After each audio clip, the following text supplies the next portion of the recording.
Yo, what up, guys? What up for y'all on the YouTube replay? I really appreciate y'all. Make sure to watch the very beginning of the replay because I have a very cool stock I want to share with you. It's a new company I just bought today that I think has a 3x return potential. So, as soon as I do a stock portfolio update really quickly, I'll get straight into the stock I bought today that I legit think, not financial advice, is going to return 30% plus a year, and I'll share with you why. But here's my account on the day. The market is pretty red. We're down 1% on the day, and the QQQ is down 1.4% on the day. Not a great Friday. We have a 3-day weekend. Market is not open next Monday, but yeah, we have only Google's in the green, and Google's green by zero. Oh well, it just went red. So every stock is red on the day in here, and the new stock I bought is actually in my Roth IRA. I'll show you the new stock I bought here in 1 second. Here is my Webull portfolio. We're down 0.8% on the day. And here are some of our, let's see what's up the most on the day. So Disney's up, Progressive is up, but yeah, we have a lot of losers today. AMD's down 3.4, Supermicro's down 5, Dave's down 3, Reddit, SoFi's down by 2. So yeah, we're getting a little hit from that. So yeah, let me share with you guys a new stock I just bought. Hey, what's up, Jello? I have a new stock I want to share with you guys now that I believe is legit, has a 3x potential, not financial advice here. Someone shared this with me on a live stream the other day. This is ticker symbol CRMD. Let me do some analysis on this company for you and share with you why I think they're a huge winner. So some news broke out today that they actually just acquired a company, and that new company they acquired is going to be accretive to their EPS. But let me share with you what I love about this stock. They're the best buy basically ever, because if we look at them back here, they used to make no money, literally zero sales, but now they finally have some real sales. And check this out. They did 39 million of revenue, and on that 39 million of revenue, 20 million of it was net income. This company literally has 50% net margins. And these aren't one-time adjustments. This is real. They have incredible margins and also an incredible balance sheet. So remember, let me also tell you the market cap. This whole company is worth $1.1 billion. So basically a $1 billion company. And I got to show you the expectations. So basically I'm going to make a YouTube video on this stock a little later, but the projections of the revenue is just expected to keep on growing. They're doing 39 million this quarter. It's going to be 84 million in 2 quarters. And if they keep that 50% net margin, this is a $1 billion company that's going to be making 200 million plus in net income a year. This should be not financial advice. This should be a $3 billion company, but they're only worth 1.1 billion. Again, I'm still doing some research on this company, but the EBITDA is supposed to be 50 million. Incredible. So it's mainly just these profits in this monster balance sheet. So it's a $1 billion company with 190 million of cash and no debt whatsoever. Let me see if they're actually earning interest on their cash. That would be a curious thing to see. So they are, look, they made 800,000 of interest this quarter, 600,000. This is positive interest. Here's what's so cool about this high interest rate environment if you're a debt-free company. A lot of people in this high interest rate environment are paying 7% negative interest, but if you're a cash-rich company, just like a lot of the Mag 7 that have no debt and a lot of cash, you could put your cash in these 1 to 3 week treasury bills and milk interest, and it's really helping out their bottom line. Well, a little bit. So yeah, hey, what up, Plasma? Let's see. Hey, he said, let's look at InnoData. Yeah, what up, guys? Hope you're having a great Friday. The market's closed on Monday, so we get a little 3-day weekend. Sometimes it gets boring on the weekends when there's a 3-day weekend, but someone said, can we look at InnoData? I actually just made a YouTube video about this stock right here, so let's look at it. They're kind of at a decent valuation. If we look at them in the past month, they're down 21%. I'm up 14%. Look at them the past 5 years. So a lot of people call me crazy when I first bought them. So if we look at them on the 5-year, they're up 1,500%. But here's why I think InnoData, even though they're up 1,500%, is worth buying, but as a very, very, very small position. Not financial advice, of course. Maybe put it on your watch list, wait for them to fall a bit. But here's why I think they're a pretty good company. So if we look at this PE ratio right here, this is the price to net income multiple. They're trading at 29. It's the price of net income plus any share buybacks or dilution. So this is really what you want to look at. They're trading at 29 times net income. That's not ridiculous. The industry average is at 23. So remember, they're trading at 29 times net income. Here's why I think that valuation is justified. What up, Angel? Yeah, well, look, what up, Plasma? So this is all organic growth. The revenue's up 100% year over year. That's why that high PE is justified, because they're high growth. Also, 5 of the Magnificent Seven are customers. It's all the Magnificent Seven, X, Tesla, Apple. So the business is growing like crazy, and they're printing net income. They're making net income every single quarter, and it's expected to just keep on growing as well. Also, check this out. This is another thing. They're only worth $1.2 billion. That's a very small market cap. And we can also look at these expectations. I mean, the revenue is expected to go from 58 million to 71 million in 2 quarters. So more growth is expected. That's why I think the P is justified. Let me know what you think about that one. If you want more details on that stock right there, go watch my most recent YouTube video. I did a whole analysis on them, a bit more in depth in here. I am streaming, so I try to go pretty fast for you guys. Cycle through the all the stocks here. Someone said honorable mention. What's up? Yeah, hey, for y'all in the replay too. Yeah, I'm on a brokerage right here. It's where you buy stocks and stuff. It's my favorite one. If you want to get it, it's in the link tree in my bio. It's the first link there. My favorite brokerage. So yeah, anyway, someone said, or you could just happen into Google, it's just a brokerage called Moomoo. But what up, DW? What's up, guys? So let's see. Yeah, Angel said NVST stock. Yeah, if you got any stocks you want to look at, let me know. I'll try and get to yours. But here is NVST. This is Invista Holdings. I've actually never heard of this stock before, but they're a $3.5 billion company. So they're worth $3 billion. They sell specialty products and technologies. Looks like the business this year is up 7% year over year. And then their equipment and consumables is up 8% year over year. So let's see. Yeah, so revenue's up 7%. And it looks like they are making net income now. They had some huge loss over here. I wonder if that was a one-time adjustment. So it was, if you go to the operating profit, so maybe they had some lawsuit or I don't know. But looks like they are making operating profit every quarter. And that trickles, they're making basically 20 million of net income a quarter. So what's the market cap on this company? So it's a business making, if it grows about 100 million, so they're a bit expensive. So that's probably why the stock is kind of down bad. I want to see kind of the growth be higher. I mean, if we kind of look at this on an annual basis, I mean, it's not too growthy, single digit growth. It's actually negative growth from the full year 2023 to 2024. So nothing's really just blowing me away there, to be honest with you. What up? H said, can we look at Root? Let's check it out. Root right here. So let's check this out. How about Corning? Yeah, I've heard. What's the ticker symbol for them? I always forget. So yeah, hey, this is a smaller cap insurance company. They were priced to bankruptcy down here when they went to $12, and they didn't go bankrupt. And then now they're actually making some ridiculous profits. Like, here's why the stock sold off so aggressively back in the day. The revenues were collapsing, but then they got some deal or merger or something, and now look at this growth of the sales. I mean, this is what you want to see. And not only sales growth, but they're making profits every quarter now, 20 million plus a net income, or 20 million in net income a quarter, which is pretty good.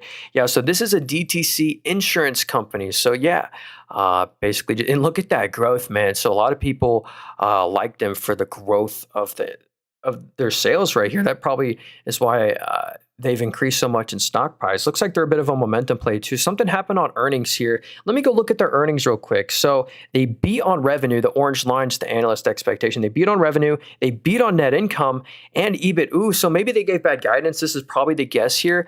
The EPS is expected to go negative. They're expected to lose net income next quarter. Maybe that was why, but I don't know. They seem interesting. I like the growth there. So, is Marvell or Bola buy after the dip? I was looking at Marvell's margins. So this is a chip play right here. They're one of the cheaper chip plays out there. Let's go analyze them because they did just report earnings. Yeah, dang, no way. They're down 18% on the day. That might be part of the reason why Nvidia is down on the day as well. I don't know. So let's see what the numbers were. So they slightly missed on revenue. They missed on net income, and they missed on EBIT. Just very, very slightly though. Good news is actually this is all right though. So actually these are some pretty solid numbers nonetheless. The sales grew 57% year over year, and the net income was 200 mil. Because if we zoom out, this is a company, I always stayed away from this one because they were burning through net income, like literally hundreds of millions in net income every quarter. Well, now they're in a position where they're making a couple hundred million in net income a quarter, and they're actually expected next quarter to make a boatload of net income. They're basically expected to make net income for all eternity from now. So that one I would look into. The numbers seem pretty solid. Maybe they gave bad guidance that I haven't read about, but that's interesting. Actually, maybe they can give me some news down here of why specifically. I don't know. All right. So check out Dell. Oh, NVT. Oh, hey, we'll look at that one in a minute here. CGW. Was this Corning? No. Or wait. Why do you think the market's so down? It's probably just momentum. This S&P 500 literally hit an all-time high yesterday, so it's not the end of the world. Someone said CGW. Um, yeah, I'm not finding that one. That's not Corning. Oh well, you know what? Let me know if you mean that stock. Well, here we'll look at we'll look at this one right here. Someone said DDD. Haven't heard of this company before. So 3D Systems. We normally don't cover these kind of stocks. If you look in the top right, they're very small. They're only worth 200 million. And look at that. The stock's at an all-time low. So dang, they're the same price as they were back in 1999. So you bought the stock in 1999 and you're flat. But let's see. What do they do? So they lose money every quarter. This is probably why the stock's doing terrible. The business just isn't, dude. That's massive declines in the sales. It's just been declining double digits since 2022. So the business just needs growth. There's no growth. It fell another 16%. This is the lifeblood of the company. So the sales are falling off a cliff. They're losing net income. It's a tough one. And they're losing 20 million a quarter. It's really bad when you're only a $280 million company. So NVST. So NVTS. Oh, this is the Nvidia semiconductor. So basically this company just got saved by Nvidia. They had a huge Nvidia partnership. I wonder if there's any news here. No. So nothing really blew me up. For right now, the business is not doing great, and the analysts kind of expect it to not do great either. Like the sales are just expected to fall like literally 70% year over year. So they barely have any sales. I mean, look at this, 14 mil, lose 50 mil this quarter. So I hope with this Nvidia partnership, the financials can recover. The analysts aren't expecting that yet, but I think this one's a tough purchase. I'd be very careful. How's your portfolio today? Yeah, not great. Look in the top right here. We're down 2.4% on the day. So, hey, drop a like on the stream for me. I appreciate that. So, someone said Dr. Pepper. So, yeah, check this out. This one has been in some news recently. I'll kind of be quick about this, as no one probably cares. But does anyone know those Keurig coffee machines? Keurig, look at the top there. They're called Keurig Dr. Pepper. Dr. Pepper bought them in 2018. Now they're splitting off the two companies again. So they're divesting out of Keurig. And investors aren't too happy about that. So, but this is still a good business. I mean, we'll see what happens after the sale. But this business is basically making 600, 700, or call it 500, 600 million of net income a quarter. So really good numbers there. Single digit growth here. But I don't think investors are happy with them selling off Keurig. But they have a nice yield there, and the numbers are still look good there. So let's see. Oracle. Let's look at Oracle. That's a big cloud play. Let's do it. AMDL getting cooked. Yikes. Yeah. AMD's down like 3%. Oracle is down 6.7. Look at that nasty candlestick there. So this is a huge cloud play. Like, check this out down here, or right here. 85% of the revenue comes from their cloud and license business. So huge cloud play. And look at the profits they make here. Basically, if you average it out here, over $3 billion in net income a quarter. So really nice net income there. They do have a bit of debt. How much total debt do they have? You go to the long-term debt. This is the nasty stuff. They got 85 billion of long-term debt, but they make $3 billion a quarter. But I still like Oracle, but I just prefer other. I really like Google, man. Google's a big cloud play. Microsoft's a big cloud play as well. What app is that? And how? Hey, this app's free. This is a brokerage right here, by the way. Yeah, H. If you want to get this little software I'm on, it's where you buy stocks. It's in the link tree in my bio. First link there. It's an affiliate link, full disclosure. Tough day, down almost 2,000. Yikes, man. Yeah, check this out. Here's my main account. We're down 0.9. My Webull account. Hey, watch the very beginning of the stream if you want to see the new stock I bought. Incredible company. I think it's a 3X. But we're down 0.83%. Yeah, someone said AMDL is down 6. Yeah, here's my AMD position. We're down 3.5%. Our Super Micro's down 5.5. Reddit's down 2. So we have a few in the green. Disney's green, T-Mobile, Progressive. Those are like the defensive names. Notice the defensive names are up. Disney, not so much, but T-Mobile, Progressive, I guess Zoom. Anyway, let's get back to the analysis. Yeah, if you guys got any stocks you want me to look at, we'll try and get them. Thoughts on Fidelity? I've never used it, so I don't know. Wish I could give you real thoughts on them. So someone said GSY, GoEasy Financial. Wait, um, GSY. Why does it say GSY is Claymore Exchange Traded? Oh, GoEasy. This is the Canadian company right here. So this is not an American company, so I'm not able to buy them even if I wanted to. So we'll convert their currency from Canadian to USD. Let's see how they're doing. So Easy Financial, yeah, look at that growth. I mean, that's probably why the stock's at all-time highs. I mean, the fundamentals are just growing here. Looks like they just had a huge beat on net income. Let's go see that in the actual numbers. So net income's up 33%. Sales are up. So look at that. Sales are up 11. Net income's up 33. So that means they're growing their net margins pretty good. So hey, some Canadian financial company. So let's see. What up, Zone? How's it going, man?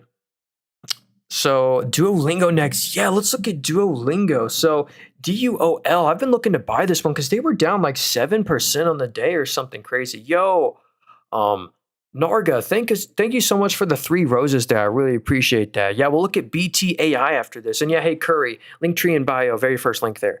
So here's Duolingo. Yikes, look at that, down 7% on the day. Not financial advice. Put this company on your watch list. I think it's even worth nibbling right now because this is such a great growth company. They just had phenomenal earnings. They beat on revenue. They had a huge beat on net income and EBIT, like very impressive. Duolingo is that language learning app, if anyone's heard of them before. But check this out. I love the subscription model business here on Duolingo. I mean, look at this. It literally just hits a new record every quarter, every year. Look at the middle here. I mean, it literally grows 50% every year. This is incredible subscription revenue growth. And also they have some advertising revenue because there's ads on their site, and that business is up 55%.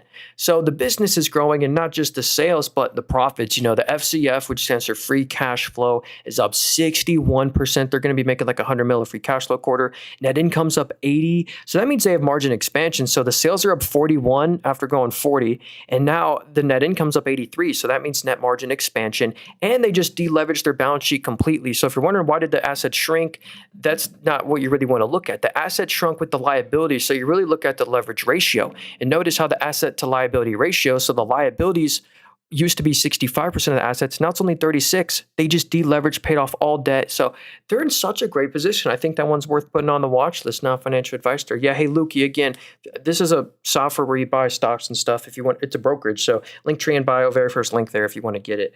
Or you can just type it into Google. Brokerage called Moomoo. Out of curiosity, do you ever look at product companies, the new stock put on oncology? What's oncology? Give me the ticker symbol. We can maybe check that one out. What are your views? What up, Ash? He said, you. So yeah, this is Energy Fuels. This is like a huge uranium play. Oh, we got to look at, hold on. We got to look at BTAI. We got to look at BTAI after this. But yeah, this is basically a pure uranium play. They're pretty much at all-time highs right now. If you look at where the revenue comes from, 83% comes from uranium. And basically, we're trying to source our uranium no longer from Russia. So we're buying Canadian and local uranium instead of from Russia. And uranium is in such demand because nuclear power is back. Nuclear energy is very popular. The administration just removed all incentives for wind and solar. So let's look at BTAI. Thanks again for all the roses there. So let's look at this one. And someone said, was that Amazon? Yo, we got to look at Amazon and Main Street Capital, AMD. Remind me to look at all these. So yikes. So we don't really cover these kind of stocks on the channel here. I'll be very careful because if you look in the top right, they're only a $58 million company. So that's a very small market cap, and the stock's at all-time lows. Look, this was a $900 stock thanks to the reverse splits, but now it's at 4. So just to kind of put that into perspective. So let's see, do they have sales? So yeah, this is a revenue-less company. Look, 120,000 of sales. It was $1 million. Now it's only 120,000. So they have basically no revenue, and they lost 20 million. This is the concerning thing. Oh, dude, this company is going to zero. Not financial advice, but just think about this logically. This is why I avoid these kind of stocks. The whole company is worth 58 million. So you could buy this whole company for $58 million.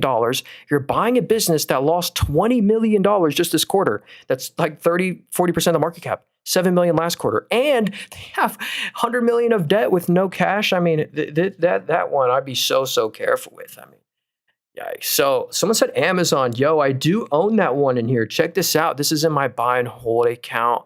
I got 13 shares in them. So look at this. I kind of, every time they're on a dip, I'm trying to build on my Amazon position. I bought a share here, bought a share here. Um, this is just a kind of, this is just a great company, one to never sell, Mag 7. Did you know the most valuable part of Amazon is actually this AWS business, the Amazon Web Services?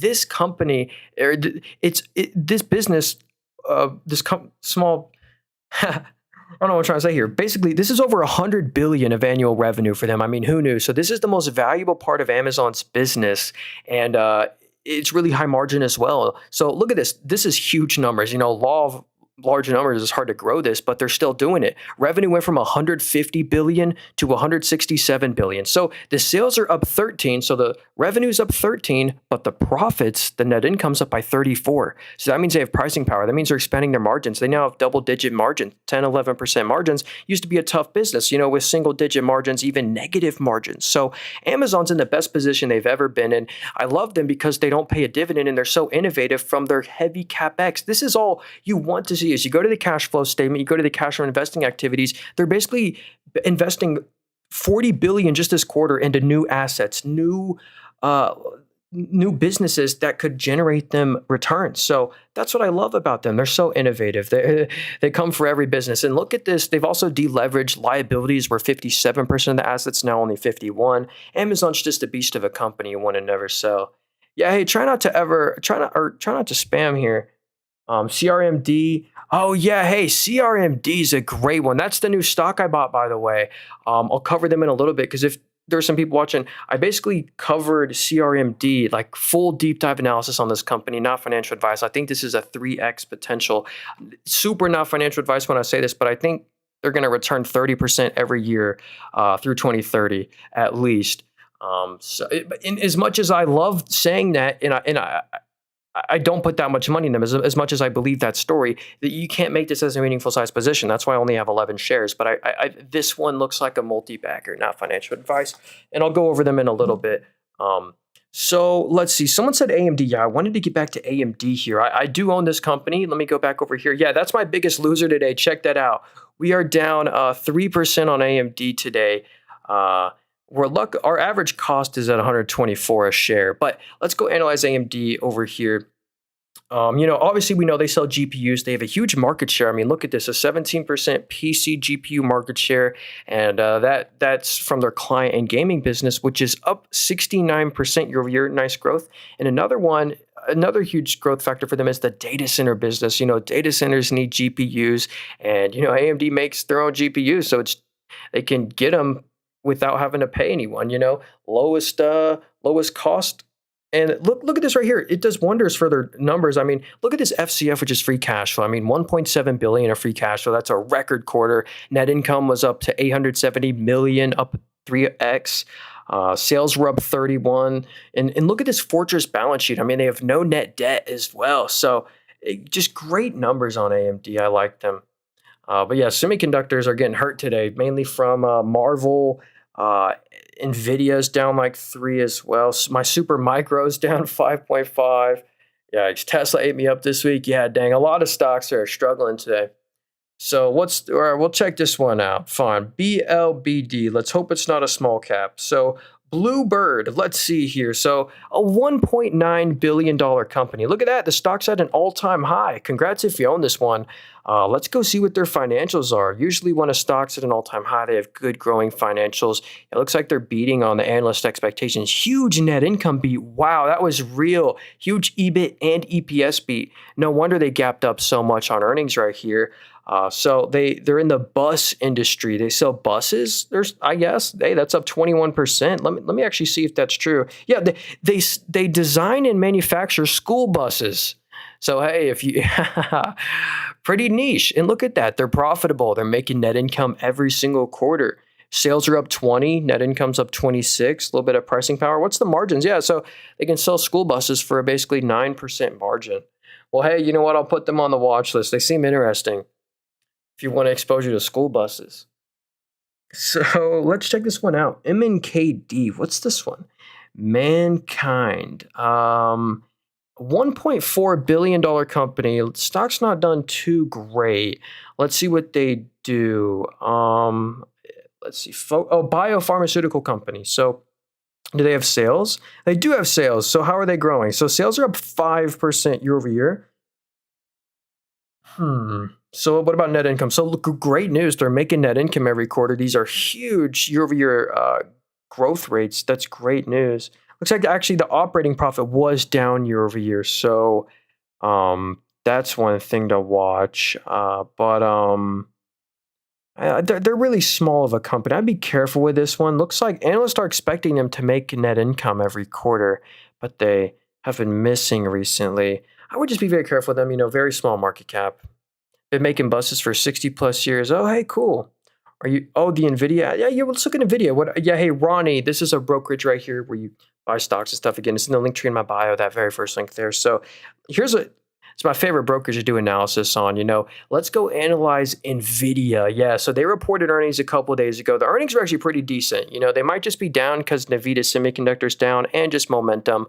But yeah, obviously another huge GPU market share company like AMD, 20% PC GPU market share, automotive business grew.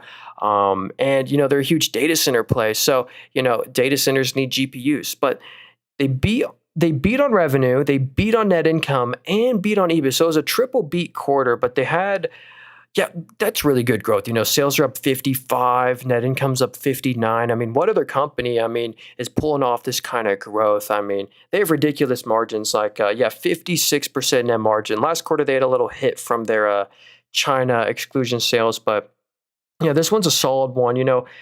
If it goes lower, it's a good one to just buy and hold forever, safe company. Nvidia is so big, they also own some individual companies. Like here's the actual Nvidia portfolio. Oh yeah, we can see their latest portfolio changes. Obviously, we know they just bought a bunch of more CoreWeave. They didn't sell anything. I remember when they sold out of SoundHound AI. So yeah, that's all they're, they got CoreWeave, APLT. Yeah, hey, again, Leo, this is in the link. This is a brokerage. It's in the link tree in my bio, very first link here if you want to get it. So, or you can just type it into Google, just a broker called Moomoo. So let's see, RELY. What's up, Isco? What's up, dude? So Remitly. That's a tough word to pronounce. Remitly Global. So let's see, a $3.8 billion company. So most of the revenue comes from the US. Nice. So that's really nice growth actually as well. So the sales are up 34% year over year. And they're finally net income positive because if we zoom out here, they used to burn through like 30 million a quarter. Now they're making net income every quarter. So this is a great positive trend. Really good balance sheet as well. Liability ratio went down. So actually, I really like this one. Let's see. Are analysts expecting them to? Yeah, they're expecting them to stay net income positive and continue to make net income. So that's great news. That's interesting. I kind of wonder why they're struggling so much. Maybe just because they just now got net income positive. I don't know. But seems pretty nice.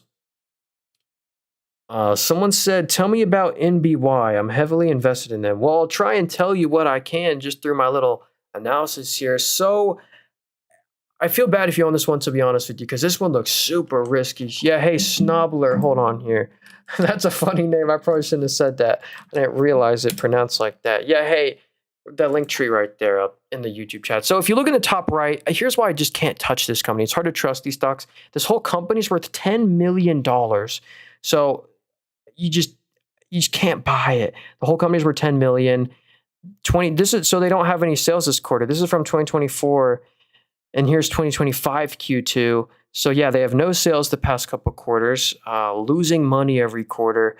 I wish I could say good things, but it's a $10 million company and at all-time lows. It could be a fun swing trade or something.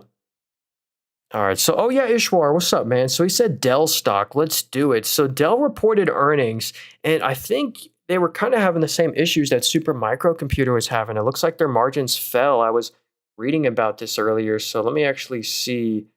It looks like they beat on every expectation actually, and their margins grew. So, let's actually read. I wonder what was the exact reason. Strong doubles AI server forecast. doubled the outlook to 20 bills. So the revenue's up at 19, the net income's up 38. So this is a value play. This is actually looking pretty good. So they're trading at 17 times net income. Their their client solutions and infrastructure solutions up 12%. So yeah, actually everything looks good here. I mean, they're making over pretty much, if you average it out here, over $1 billion in net income a quarter. You get a 1.5% dividend, which is kind of nice, low PE. So they seem like a value play. So I do wonder what happened specifically for them to fall. Maybe bad guidance, or I don't know. Hey, what up? So what is HDFC Bank? Yo, what up, Denish? Give me the ticker symbol and I can check it out for you. Um, so someone said Union Pacific. Yo, this is that railroad play. If anyone's heard of Union Pacific, they have a shared oligopoly, for the railroad industry. Can't get any new ones, federally regulated, so no competition, high barriers to entry. And it's a stock that it's boring, but you should just buy and hold it forever. It should be a nice return. Maybe should return 7% a year. Not really outperform the S&P 500, but still make money. You get a 2.5% yield and, very safe payout ratio. So yeah, all their money just comes from their railroad business. And they pretty much just make a very consistent stream of net income, like basically 1.8 billion a quarter, and it'll just slowly grow, you know, high single digit, maybe low double digit every year. So yeah, sales are only up 2.5, but yeah, they make $1 billion in net income a quarter. I know they do share buybacks as well. Net income's up 12 and net income per share is up 15. So yeah, they bought back 2.5% of the shares and you get a 2.5% dividend. So nice. So someone said Oracle, let's do it. So here's Oracle right here. Yeah, we can look at COHR. Yeah. What is Discovery Silver? Hey, give me the ticker symbol. If you got a stock you want me to look at, we can look at BKSY.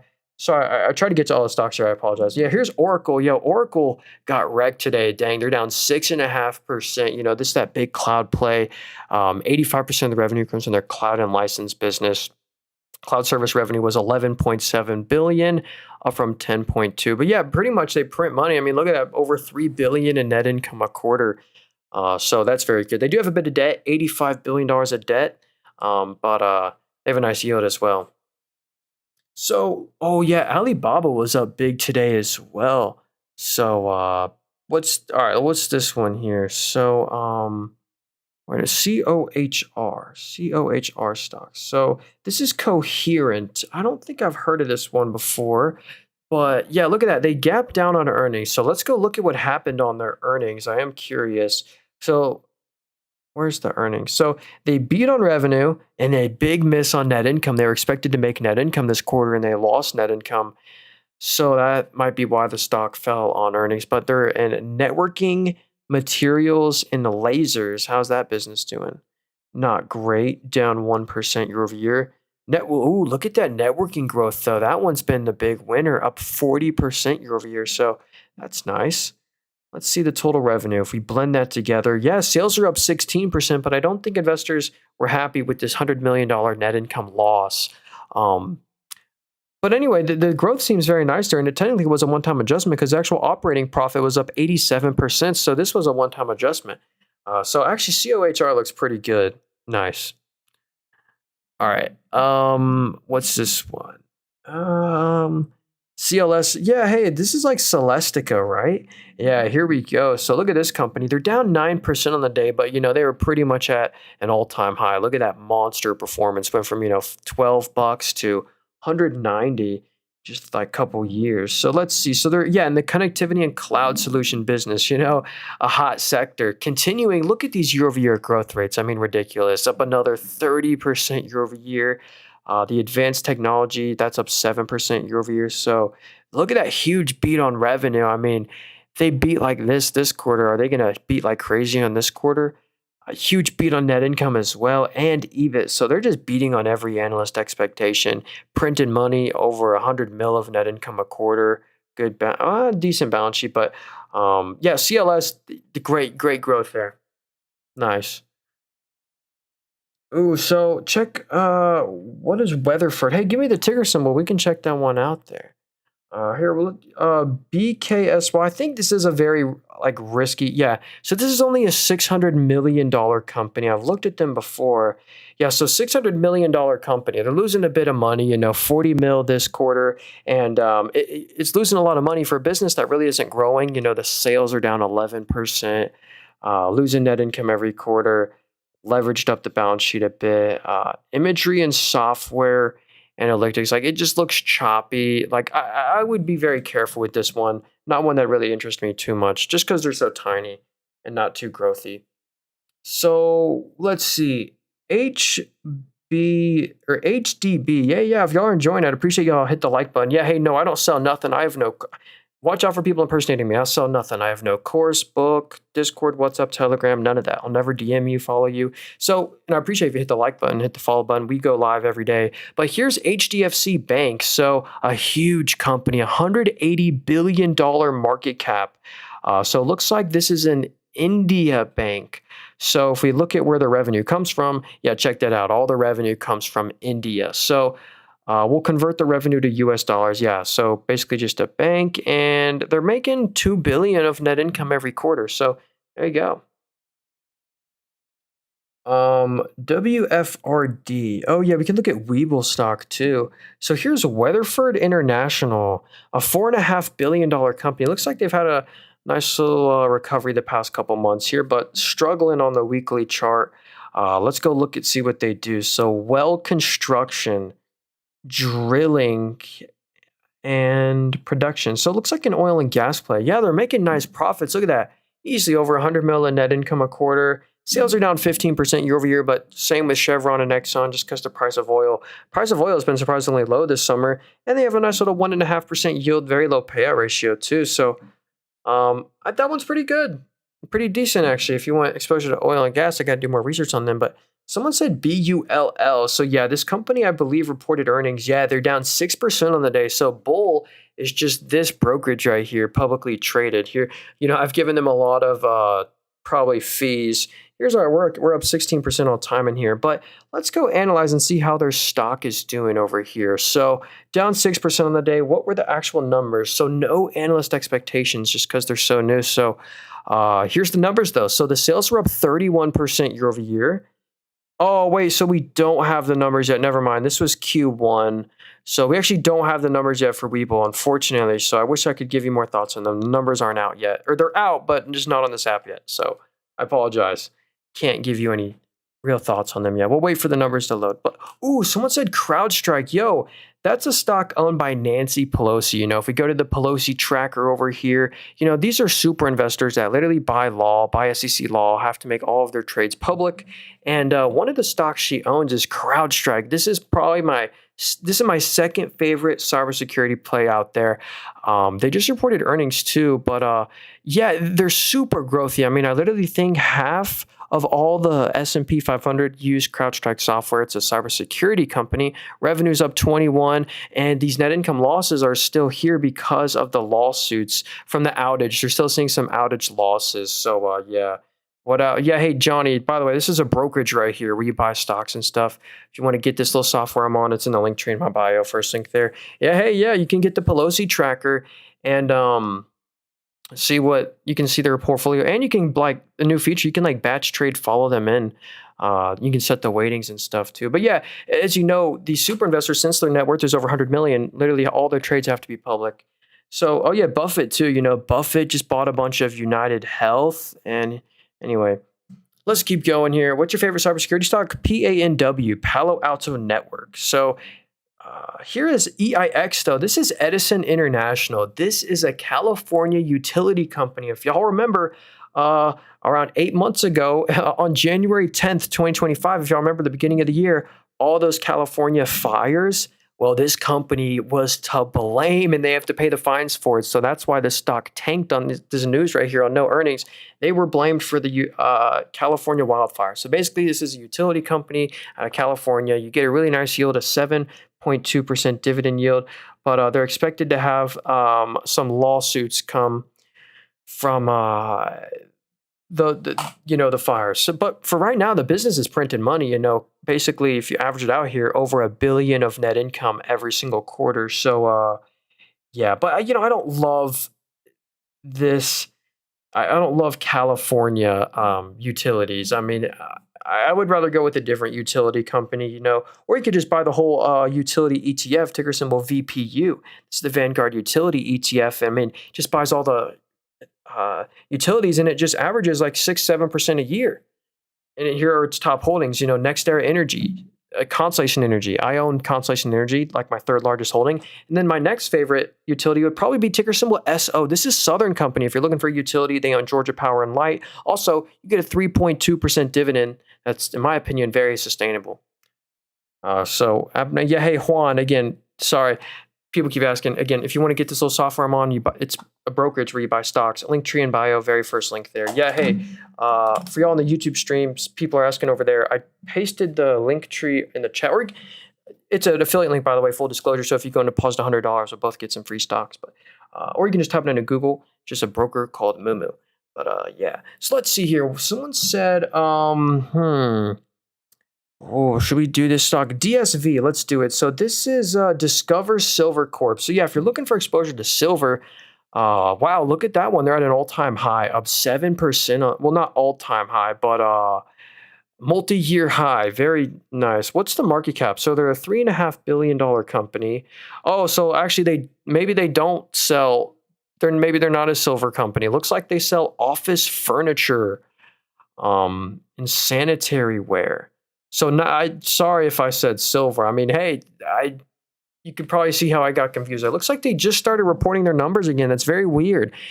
We only have the most recent quarter of data, so maybe that's why the stock is rallying. They're like disclosing their numbers again. That's the balance sheet. Anyway, I wish I could give you more thoughts on this one. But yeah, they're at an all-time high. I can't even buy them if I wanted to. They're not on my exchange. They'll say they're Canadian, but. All right, let's keep going here. Someone said DECK. Yeah, this is Decker Outdoors. You've probably never heard of this company, but you've definitely heard of their brands. I believe they own UGG. Let me see. Oh, yeah. So, yeah, they own Hoka. It's like they're a shoe company. So they own Hoka. They're like running shoes. And also UGG. Those are like those boots. And look at the growth of the UGG brand. This is the pretty growthy part about the business. They're taking market share from Nike. I mean, it's at a record amount of sales. Let's see how about the Hoka business. Look at the Hoka, bro. This is why the stock has so much growth to the name. I mean, apparently Hoka shoes are taking over, highest amount of sales ever. That's a nice little annual trend there. Are they making net income? I bet they are. Look at that. They're making hundreds of millions in net income every quarter. I mean, that's impressive, man. Stock's been struggling recently, probably just because the whole sector is. You look at Nike, Under Armour, Louis Vuitton, but those are great numbers. Great numbers. All right, Keith, we'll check out this one if we can. I don't really look at normally these weird ticker symbols. AMKBY. Hey, okay, we are able to view this ticker symbol. So, all right, so a $31 billion company. Where are they from? So, yeah, it looks like only 21% of the revenue is from the US, but majority revenue is from other countries. So they're a ocean transportation company. So think of shipping businesses, ocean, logistics services, terminals. So yeah, whenever there's supply chain issues, these companies always print money. Look at that. They're making a lot of net income, 700 mil, 1.2 bill, 3 billion. The net income went negative in 2023, so it is a bit cyclical. But yeah, dude, this looks just like Zim. The financials of this company look exactly like ticker symbol ZIM, if you know what that is. But these shipping companies printed money in 2022 with all the supply chain issues. Then everything fixed itself and went negative. Now there's some more issues. It's back positive with certain canals being shut down. There's a chance it could go back to negative, but for right now, the business is booming and the dividend's sustainable since they're printing money, 8% yield. But that's a shipping company, a bit cyclical. All right, so let's see. Ooh, here's a great one. SoFi Technologies. Hey, full disclosure, I do own this one here in my growthy account over here. They're down 1.7% on the day. I only have like 24 shares of them, not much, but let's check out how they're doing. Here's why I think they deserve to be at this new 52-week high level or pretty close to it. This huge appreciation that they've had is justified, in my opinion. Here's why. So they're a fintech, obviously. They have their own banking charter, and look at the growth here. I mean, this is the best part. I mean, the financial services are up 105%. It's doubled. I mean, that's insane growth. And it's not only the financial services business that's growing like crazy, but the lending as well. That business is up 31%. So they're just an extremely growthy company that people are really starting to take shares at this price because it is tough at 25, and I wouldn't buy at 25 or uh, but I think I'm not selling at this price. All right, yeah, so let's look at some more stocks here. Dang, someone said RR, I'm down 17%. Yeah, Rich Tech Robotics looks very risky. I'd be very careful with that one. Uh, Partner, yeah, hey, what up, Hashim? Should I not sell Tesla? Tesla's one I just stay away from, but we could maybe look at them. Someone said SOXS. This is the bull or the bear 3x ETF. So yeah, these get wrecked. This is a 3x leverage, so you got to be very careful with this one. So yeah, that's a very short-term trading vehicle. You never want to hold those on for more than a month. I don't think you never, in my opinion, should ever hold those on for longer than a month, or you should probably just stay away from them. I wouldn't even buy them.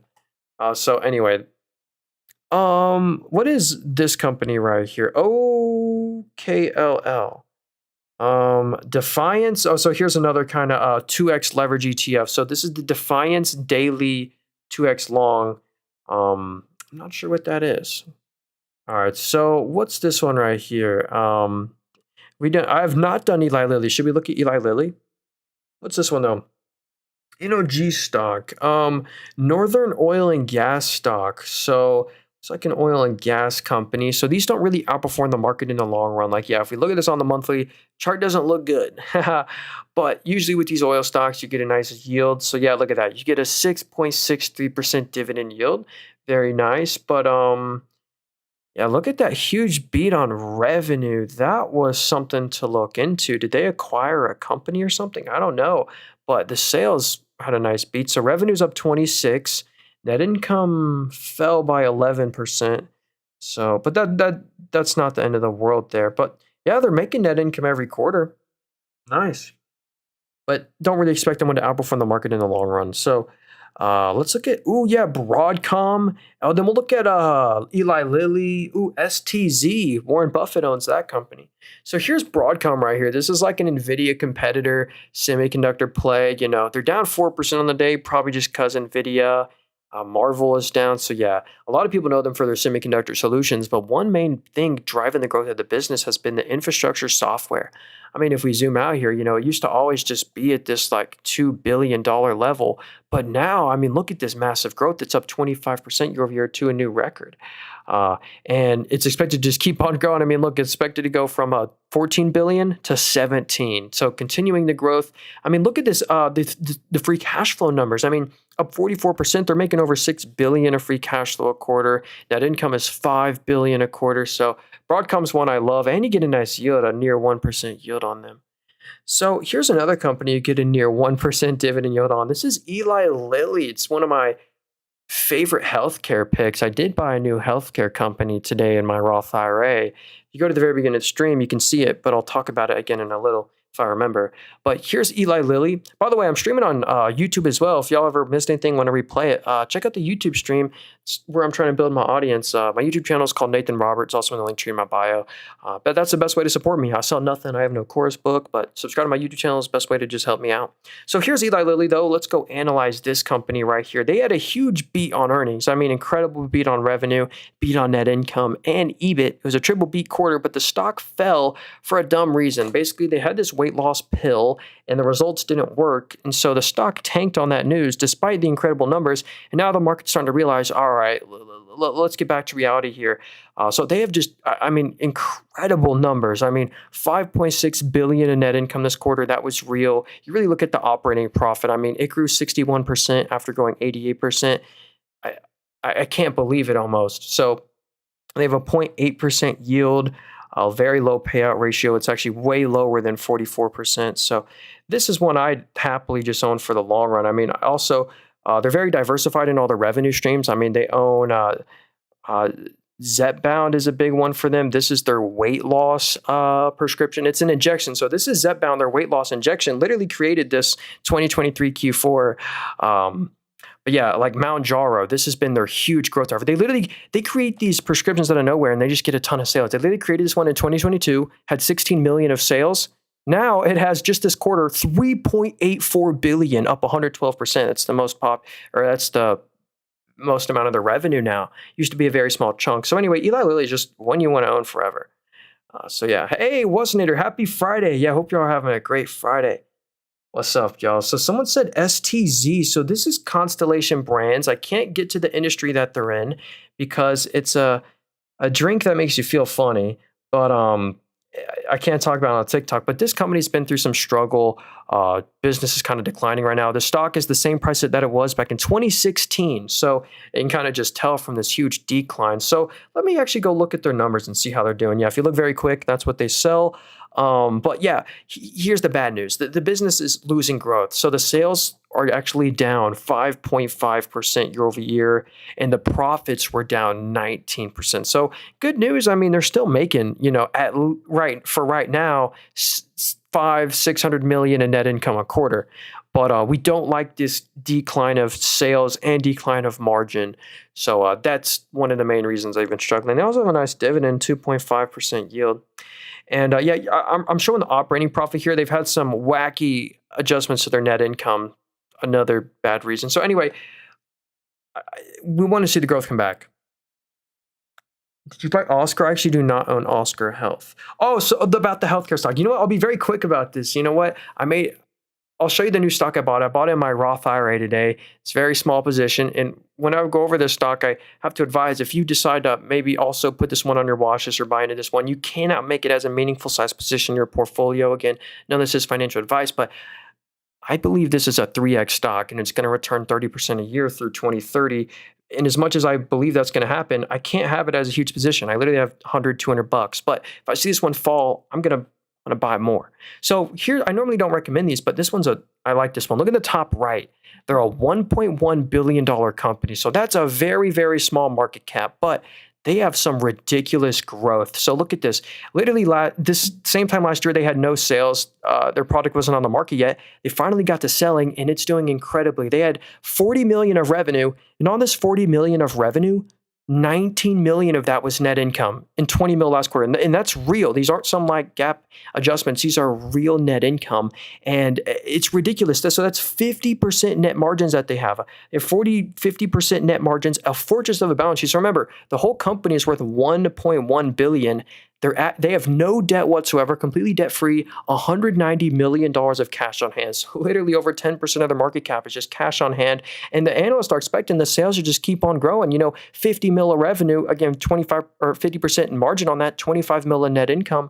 Oh no, that's the EBIT. The actual revenues, the revenue is expected to go from 39 mil to 84 million in 2 quarters. I really believe, not financial advice, this could be a 3x potential stock. And that's why I own some, but as much as I believe it, I only put $100 in them because you got to be diversified. It's always have fun. Some of these fun positions, like I own Reddit, I own SoFi, I own Robinhood, I own PSIX, but they're all like $100, $200 position. I can't make them as meaningful positions. I leave my meaningful positions up to the stocks I really trust, the big boys. Dang, Google's rallying up. Look at that new all-time high right now on Google, if you've ever owned Google. But but anyway, I really think CRMD could be a real multi-bag potential, even at right now prices. And I bought them literally today. So I'm up 1.48%. So again, super not financial advice there, but let's keep going here. Yeah, hey, we don't look at crypto on here. Someone said UBS. Is that UBS? Is this the bank? Well, look at that. First off, they're at an all-time high. So congrats if you own that company. They're doing great. Global, yeah, so I'm pretty sure they're a bank. Yeah, Global Wealth Management, investment bank, asset manager. Let's see the net income here. So yeah, these banks usually just print money and share a lot of it in dividends. So you get a 2.2% dividend yield. And yeah, look at that net income they're making every quarter. If you average it out, easily like 1 to 1.5 billion in net income a quarter. Bit of a leverage. Well, that's normal for a bank. Never mind. But nice net income, actual profits there on them.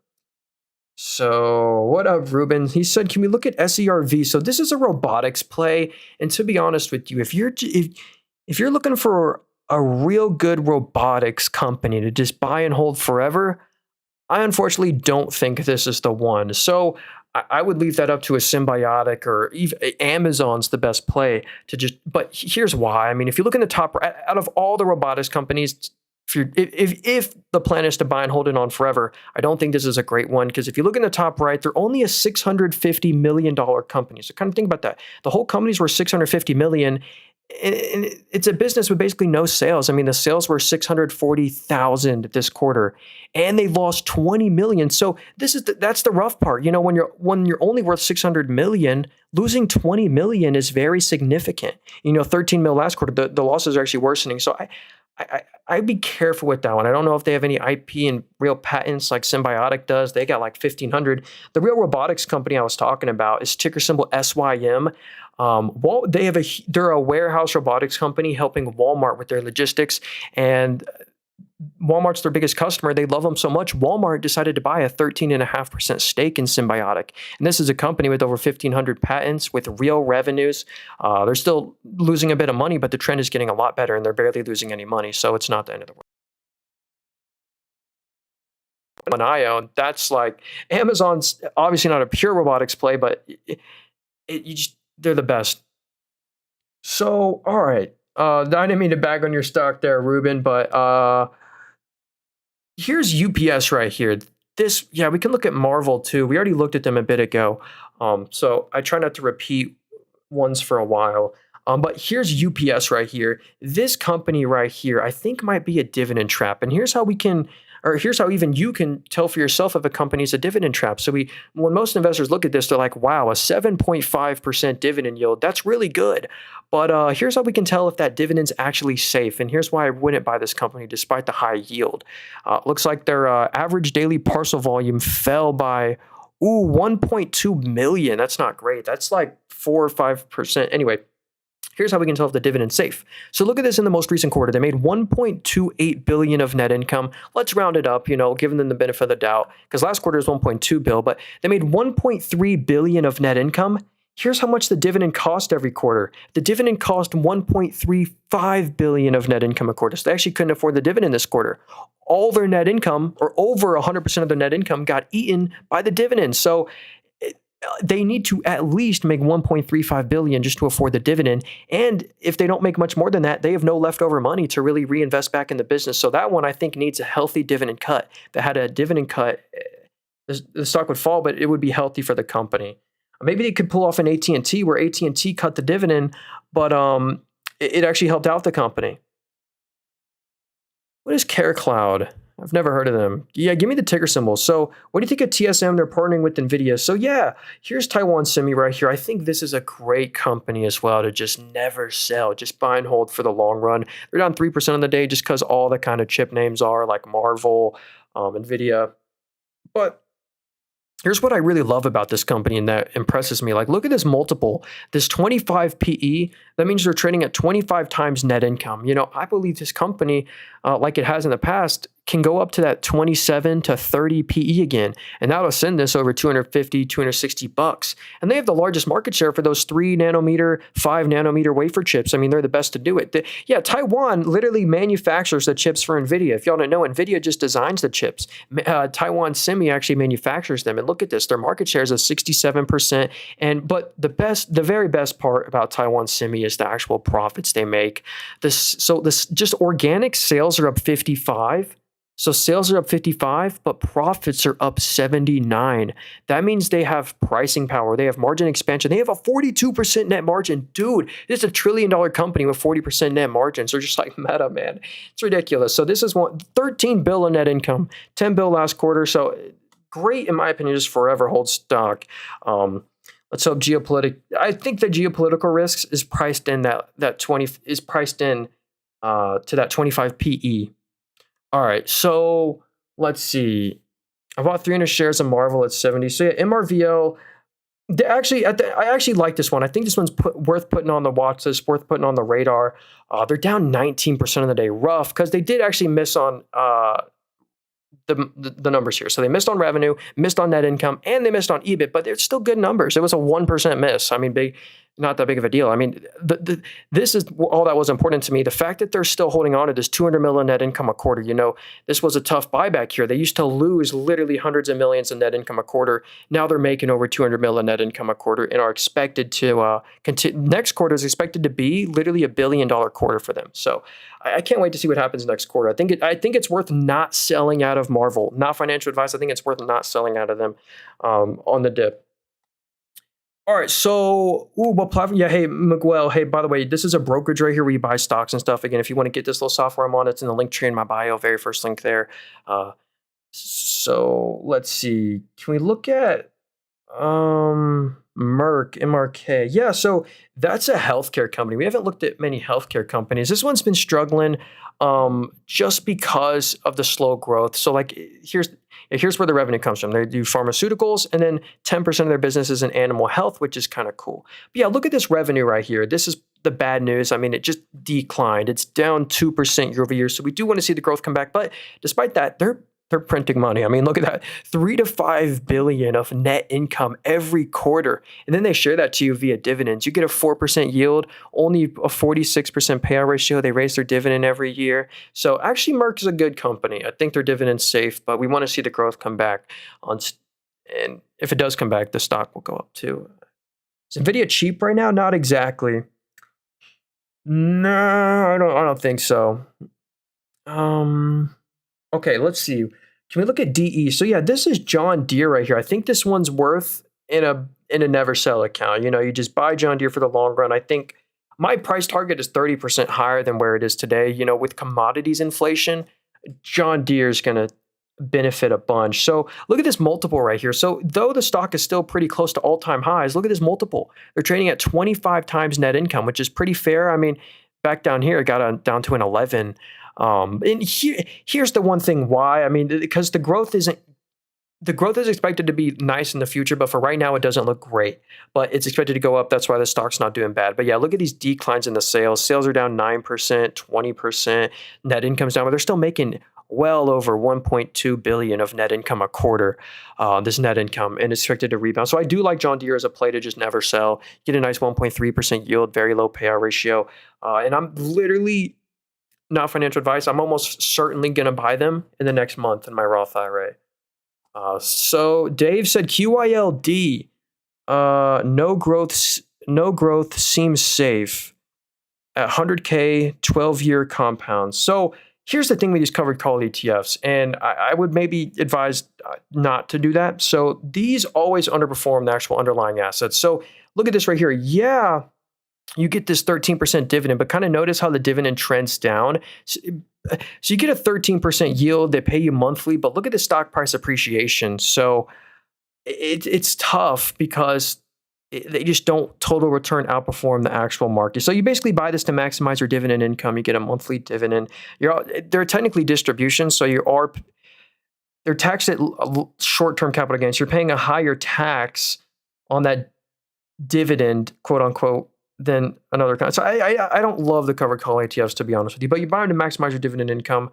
When you factor in how much the stock has gone down and then add the dividend, you're barely have a positive return, and you pay crazy expense ratio fees.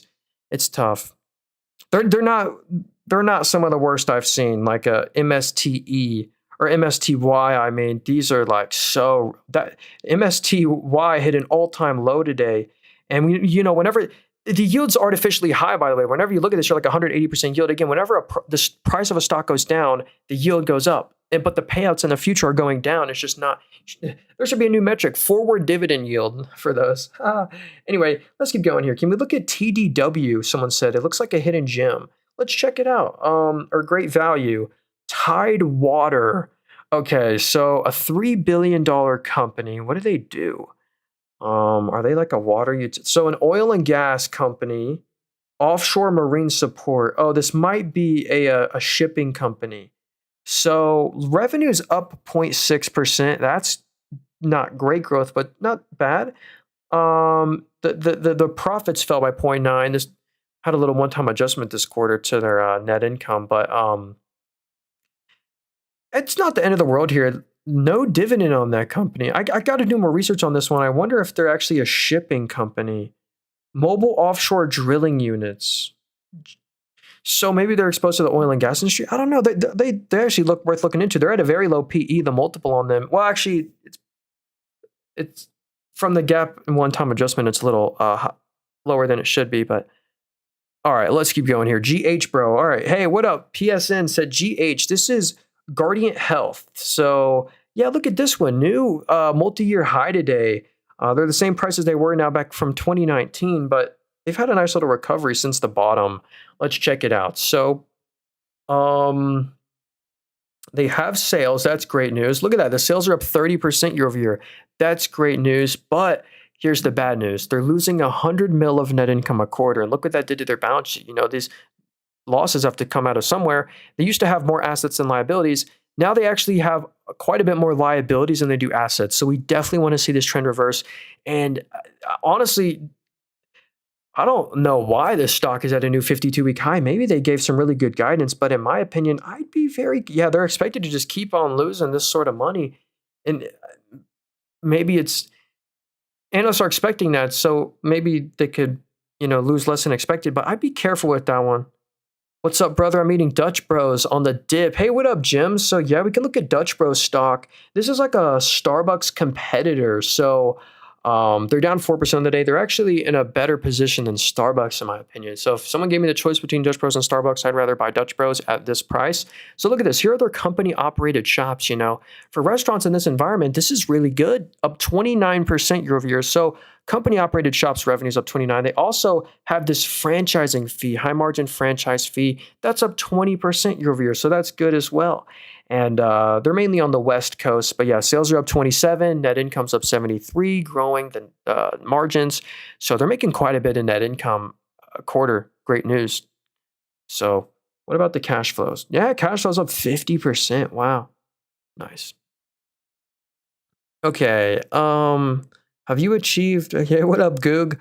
JD said Salesforce and CrowdStrike. Hey, you know what? Those are both Pelosi plays. Let's see. If we go to the Nancy Pelosi tracker, I believe she owns, look at this. Her fourth largest holding is Salesforce. And you know what? Let's go analyze Salesforce right here. So a lot of the software names have been getting wrecked recently. Like you look at Adobe as well.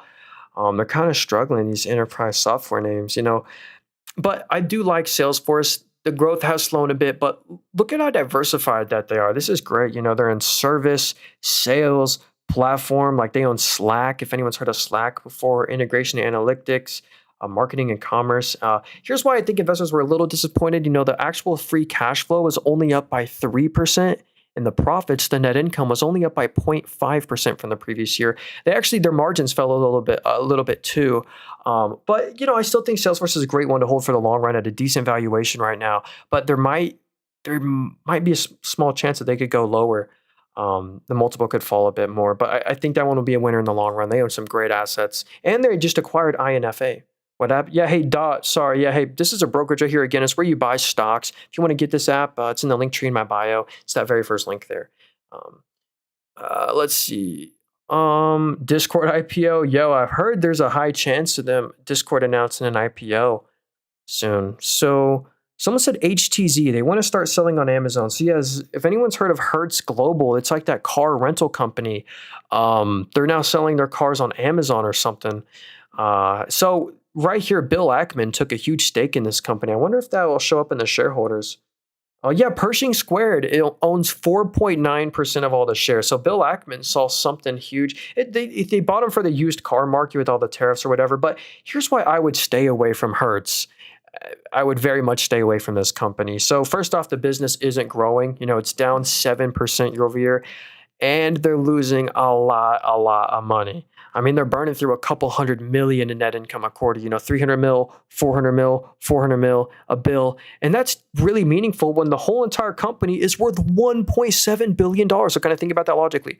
You're buying a company that's worth $1.7 billion. They lost 300 mil, then 400 mil, then 400 mil, then a bill. So yeah.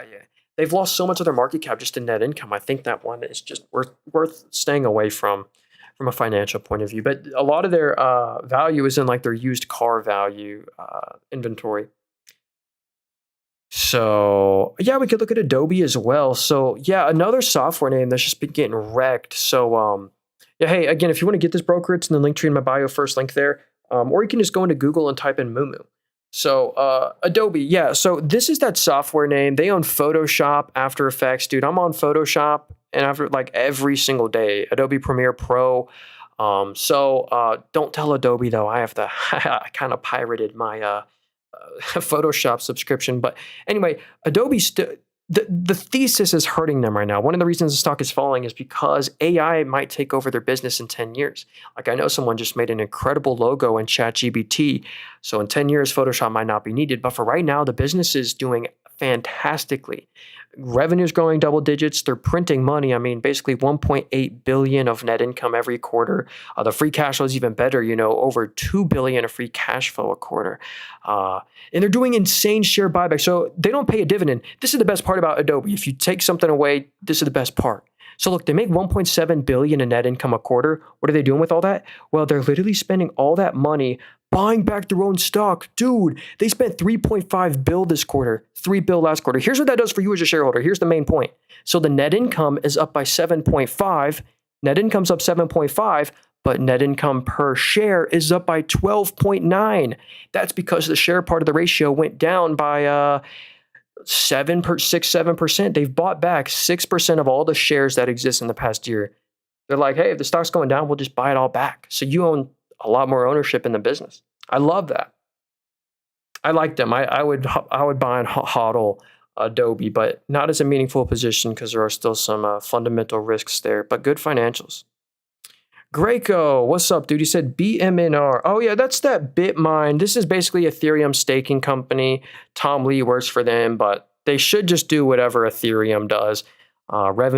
Here's where their revenue comes from. Revenue from self-mining, revenue from the sales of the crypto. But yeah, basically I wish I could tell you more, but it should just trade off their Ethereum net asset value and maybe a slight premium. But yeah, it's just an Ethereum proxy kind of.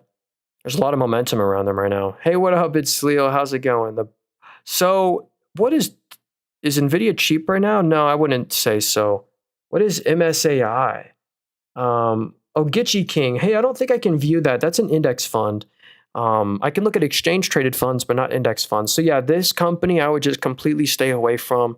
We don't really like to cover these kind of stocks here. If you look in the top right, this whole company is worth 20 million. So the whole company is worth 20 million. They're at an all-time low.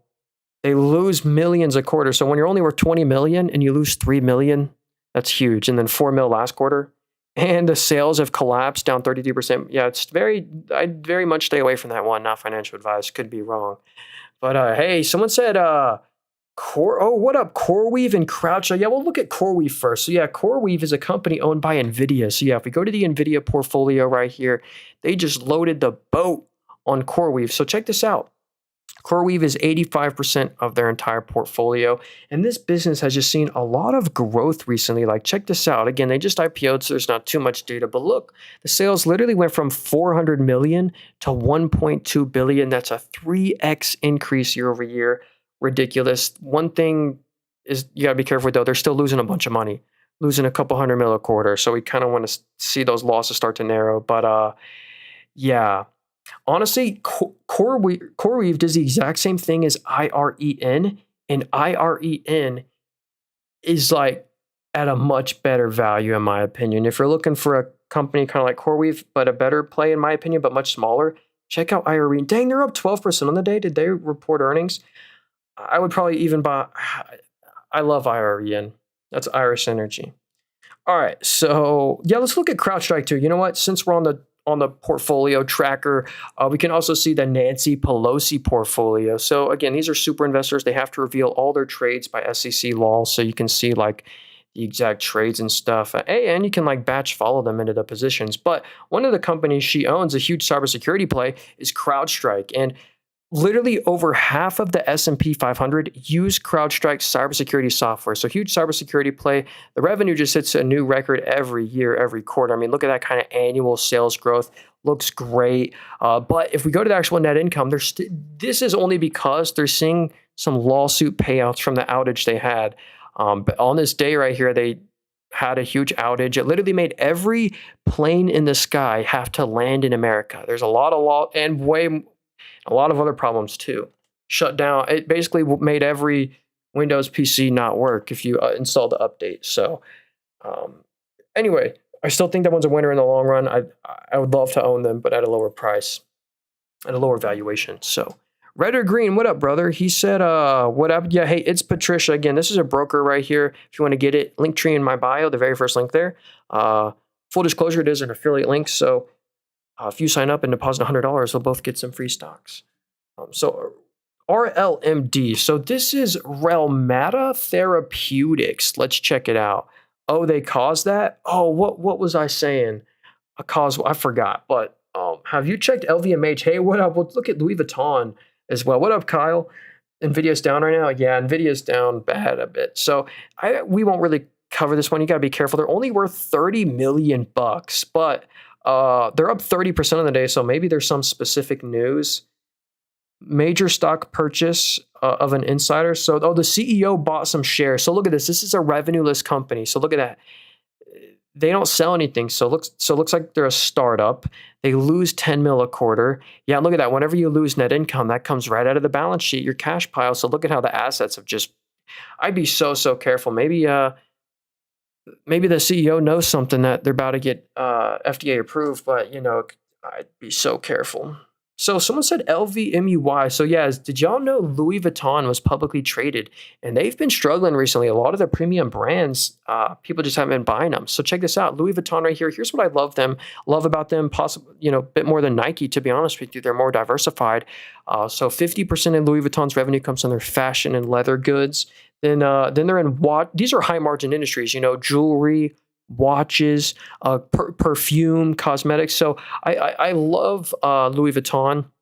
But yeah, look at this net income year-over-year decline. It's down 20% year-over-year. The total sales are down 5% year-over-year. So these luxury businesses are kind of struggling right now. But the whole industry is, like, you look at Nike, Lululemon, they're struggling. But I think Louis Vuitton is still a good one. All right. So, all right. New Arc was insane that day. Oh, hey, nice. Do you check Australian stock exchange? Not really. No. Bloom Energy. Oh, yeah, that's BE. Hi. I don't really look at that. Look at that momentum that they have. I mean, they hit an all-time high yesterday and they're barely down on the day. So, great numbers there. I wonder why. I mean, let's see. Oh, they're seeing some nice growth. I mean, sales are up 20.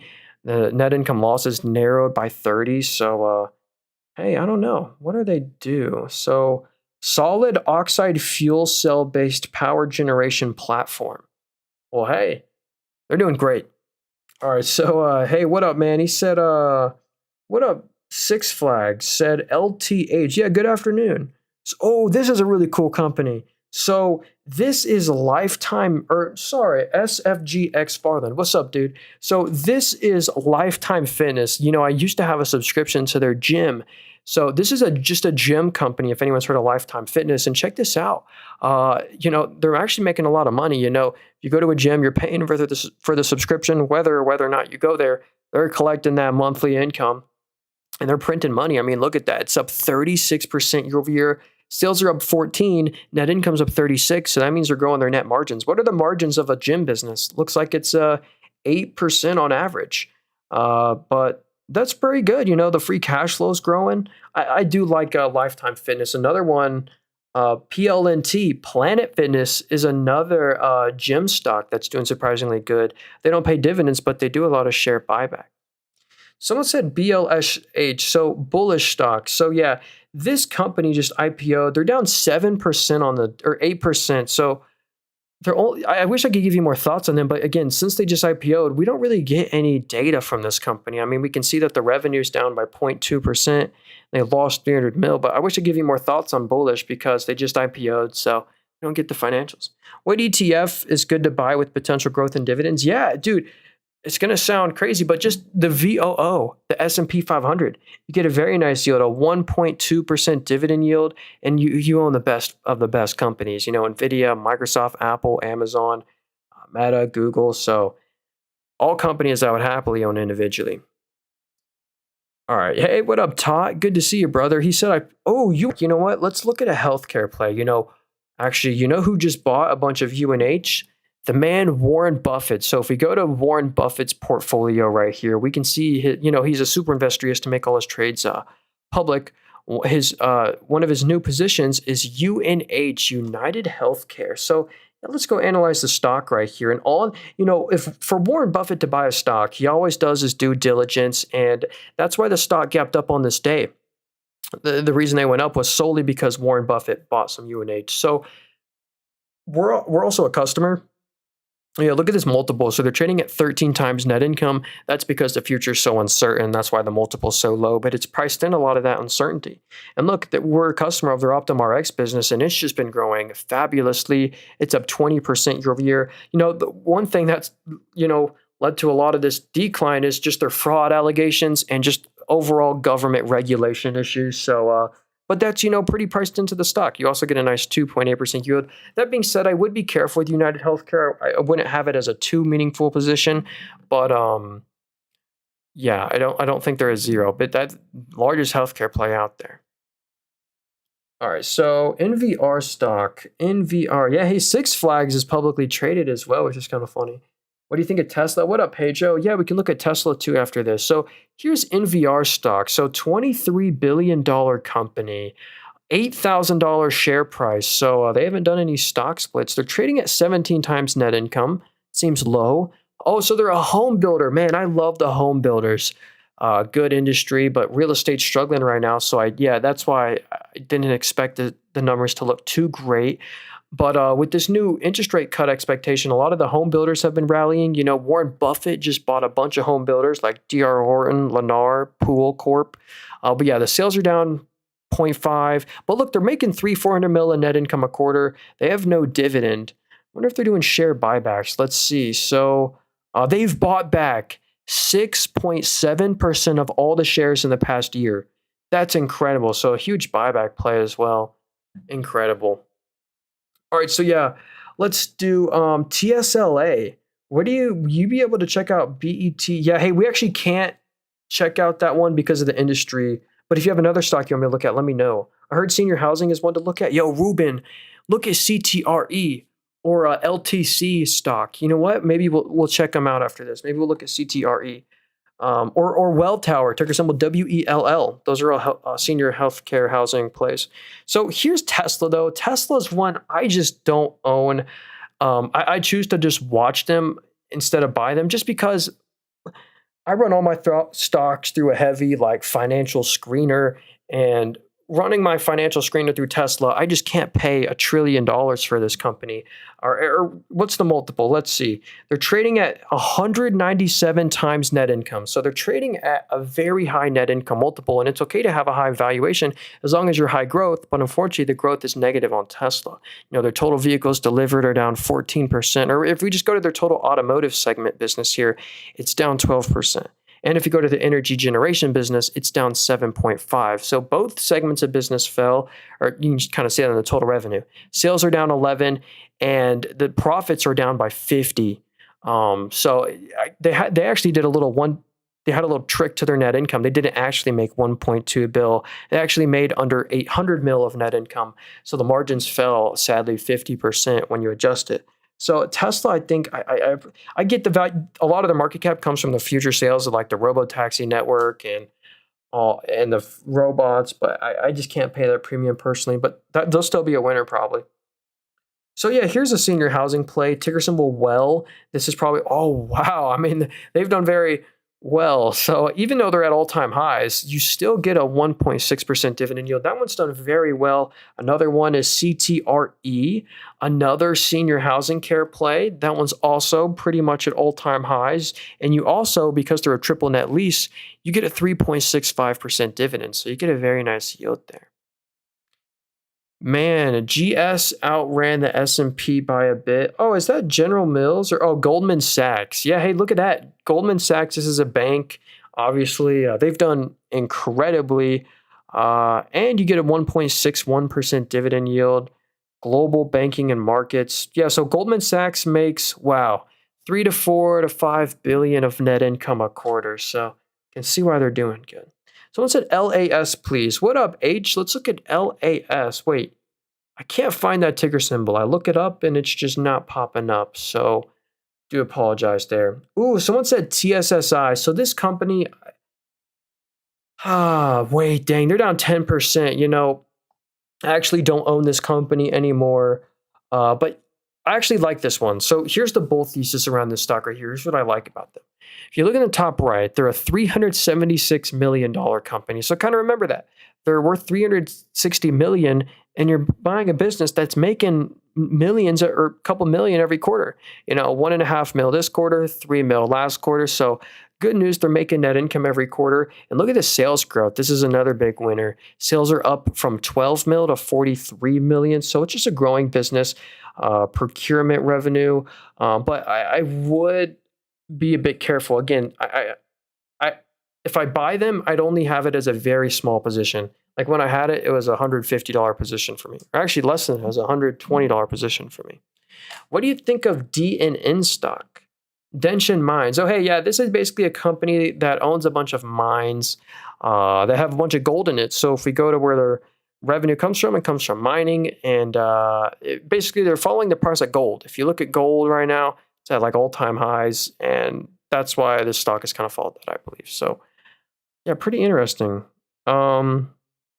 Oh, no, uranium. Sorry. I didn't mean gold. I meant uranium. So, yeah, that makes more sense. This is a uranium mine. So, another way, they look just like this chart. Like, look at this chart right here. They look just like the actual uranium ETF, which is ticker symbol URA.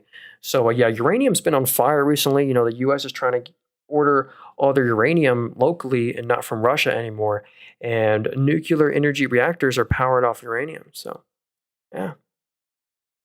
Okay, so the Honest Company, HNST, Tesla buy at 150. So hey, I think Tesla would be worth looking at 150. Hey, what up, James? Yeah, we'll look at QMMM or QQQM. What indicators do you look at? Yeah, hey, I have a video on my YouTube channel. If you just look up, by the way, best way to support me, because I sell nothing, I have no course, book, Discord. Best way to support me is just hit the subscribe button to my YouTube channel, or just check out my YouTube videos. I do stock portfolio updates. I share how I invest in stocks. So my YouTube channel is called Nathan Robert. You can just type that into YouTube, or it's in the link tree in my bio. So here's the Honest Company. There's some good news and bad news about this stock. They're a very small one. If you look in the top right, they're only worth $440 million. So kind of remember that as we look at this.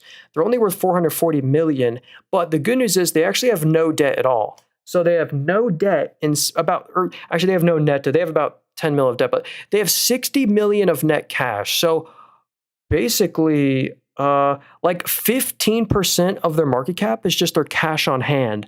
But here's kind of the bad news. The growth is slowing. Like, look, the sales are only up by 0.44% year over year. I think investors wanted some more growth than just 0.4. They also are making net income now, which is great. 4 mil this quarter, 3 mil last quarter. So, when you're only a $400 million company, making 4 mil in net income is pretty good. So, yeah. I just want to see the growth come back to the sales. What happens is, hey, what up, Hockey? Again, this is a brokerage right here where you buy stocks and stuff. If you want to get it, it's in the link tree in my bio. It's the very first link there. My favorite my favorite brokerage for analysis. I have all these other ones, but this one's my favorite. I keep all my cash in here too. Yeah, if you look in the middle of my screen, I love you. I keep my cash in here to earn a bunch of interest instead of in my bank. Because with Robinhood and some of these other brokerages, like to earn 4% APY, you have to pay $5 a month, but not over here. So it's the lowest fee brokerage in my opinion. Favorite one. All right, so what should we look at next? Oh yeah, let's see. QMMM. I guess we'll look it up. QMM Holdings. So a very small one. They're only worth $270 million, but they've had some nice stock price appreciation recently, so I can see why you probably interested in them. They're an advertising company, so advertising services. Oh, but all the revenue comes from Hong Kong. So I'd be careful for that one, just because all the revenue is from Hong Kong. What is the revenue? So for the full year 2024, it was $2 million. Yeah, I'd be super careful with that one. I wouldn't buy them. So let's see. Here's another ad company, ticker symbol IAS. So, okay, let's check it out. So Integral Ad Science. Okay, so what industry are they in? Advertising agency. Okay. Let's see how the business is doing. So the revenue is nicely growing. It's up double digits. So sales are up by 15 and they're making net income. That's great news. So they're making net income every single quarter. Net income's up over 100%. That's great. And they have a monster balance sheet, man. Look at that. So 100 mil of cash and no debt at all, dude. They have a monster balance sheet. So I see why you like this one. They're growing the sales. They're making net income every quarter. They have no debt at all. They're pretty interesting, man. Nice. SoFi. Hey, what up, Sid? So yeah, let's look at SoFi right here. So I do own SoFi, by the way, here in my Webull portfolio. Look at that. At the very top, we're down 0.88%. So hey, drop a like on the stream for me. All my portfolios are down bad. Our SoFi is down 2.3. And look, in this portfolio, if you kind of look in the top right, we're down 2.8%. So yeah, RIP the market today in my portfolio. Huh? But let's look at SoFi right here. This stock is at a basically multi-year high. And in my opinion, they deserve to be there because they're so growthy. This is a fintech. They have their own banking charter. And look at this financial tech services. This is the incredible part. It's literally doubled up 105% year over year. That is incredible growth. I mean, you can't make that up. If we look at it on an annual basis, I mean, that's the trend you want to see. So financial services are just blowing up. Also, the lending revenue. The lending revenue is up 31% year over year. So both main businesses are growing like crazy. They're making $100 million in net income just this quarter. I feel like people are really taking SoFi serious now. So for those reasons, I'm not selling or trimming my SoFi position. I'm not exactly happy about buying them at all-time highs, but I just think that they're going to be a great winner. I bought, dude, by the way, I bought SoFi like years ago. Let's see, actually. So I bought all my shares. It was right before this. I remember I bought it right before earnings and way long time ago. So yeah, anyway, SoFi is great. Awesome insight. I totally missed the Hong Kong. I got in at 3 out of 5. Oh, hey, nice little, hey, at least you made some nice money on that one, James. I like how enthusiastic you're talking about. Hey, I appreciate you, Audie. I do appreciate that. Yeah, hey, if y'all want to hit the subscribe button, I stream every single day. So it'd be cool to see y'all again here. AMPG. So what is this one? What up, Accelerate? So is Roblox a buy? Yeah, we got to look at Roblox too. So we don't really cover these kind of stocks again. If you look in the top right, they're only worth 79 mil. So very small, but they're up 12% on the day. So nice little momentum. You've probably made some money on them. They had a nice little beat on revenue. Look at that. I mean, analysts were expecting 4 mil. They reported 11.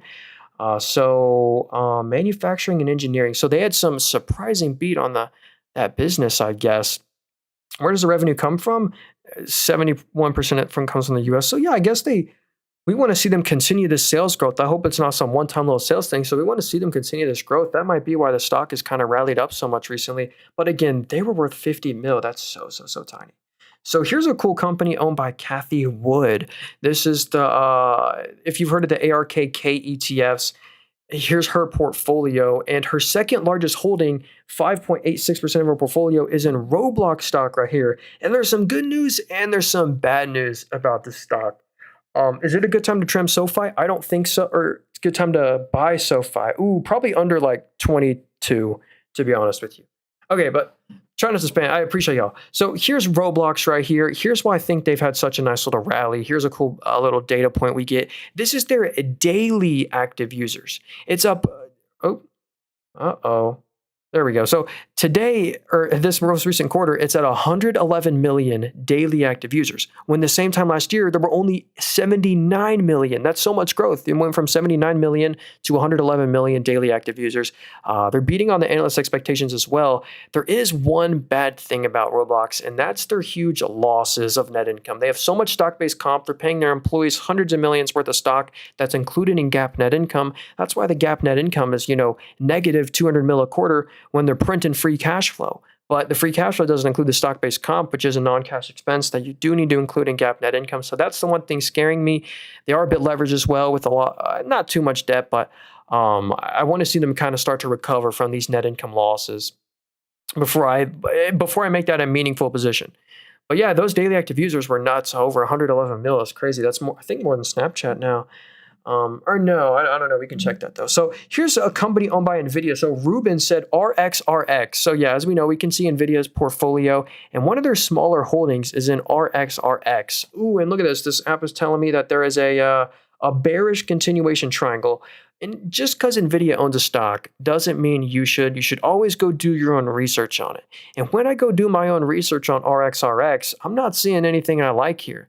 So if I'm being honest, kind of think about this. You're buying a company that's worth just $2 billion. So the whole entire company is worth $2 billion, and you're buying a company that lost 180 mil this quarter. And then 200 mil. That's literally 9% of the market cap. Then another 10% of the market cap lost last quarter. They're burning through money. And the sales aren't great. I mean, only 19 mil of sales. So RXRX honestly has real bankruptcy risk. I mean, losing so much of the market cap a quarter. It's tough to trust it. So yeah. Okay. Let's see. I bought a stock you recommend. It went up. Hey, and by the way, none of this is financial advice. I don't really recommend anything. And if you ever make a choice, that's all on your own. You made that decision, and the same way you made the decision if it loses a bunch of money. So here's this company right here, a $3.7 billion market cap, GSAT. I honestly, you said I recommended this one. I don't remember ever looking at this stock. So, but let's go look at them though. So wholesale capacity services. Well, this is really high growth. Look at that, up 25% year over year after growing 59% from the previous year. So the wholesale capacity is growing. SPOT revenue is down by 11. Commercial Internet of Things is up by 5. Subscriber, that was up 42. Where's the revenue come from? 85% comes from the US. So revenue is up by 11. And they're struggling with net income positivity, but they did make net income this quarter, which is great news. We want to see them start to consistently make some more net income. It looks like they're expected to lose some more net income the past 2 quarters, but this was a good beat on this quarter. Analysts were expecting them to lose net income, but they actually made net income. That might be why they're rallying on earnings. So yeah, they're interesting. Reminds me of Joey. I've never heard of him on Trader TV. Hey, thanks, James. So what's your thoughts on BN? Is that Brookfield? So yeah, I think they're an asset manager. So check that out. They're at an all-time high today, or pretty close to it. So congrats if you own them. You get a 0.5% dividend yield, not too shabby. So yeah, here's what they do. They're in private equity, infrastructure, then they're in asset management, renewable power, real estate. So they own a lot of assets, and you don't really look at the net income. You really want to look at the operating profit. So they're basically making like $3 billion of net income a quarter. The net income looks a little choppy, but since they're an asset manager, that's really what you want to look at. So yeah, everything looks good here. You can see why they're pretty close to all-time highs. Okay. But crypto alt season about to start. Hey, good luck. Hey, we don't really talk about crypto here, but there's definitely money to be made there. Hey, Roscoe said UFPT has so much growth. Let's see. UFPT. Let's check it out. So UPF Technologies. Wow, look at that one since 2019. It went from 50 to $200 right now.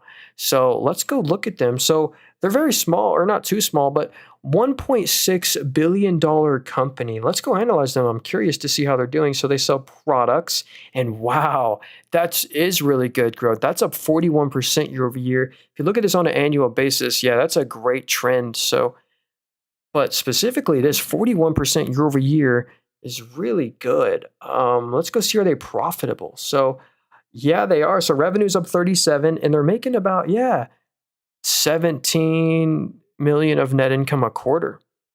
Decent balance sheet too. Free cash from operations is up 100% year over year. So everything looks decent over here. Yeah, they're making net income every quarter. I do wonder why the stock has been struggling recently. Maybe are they missing on expectations here? No.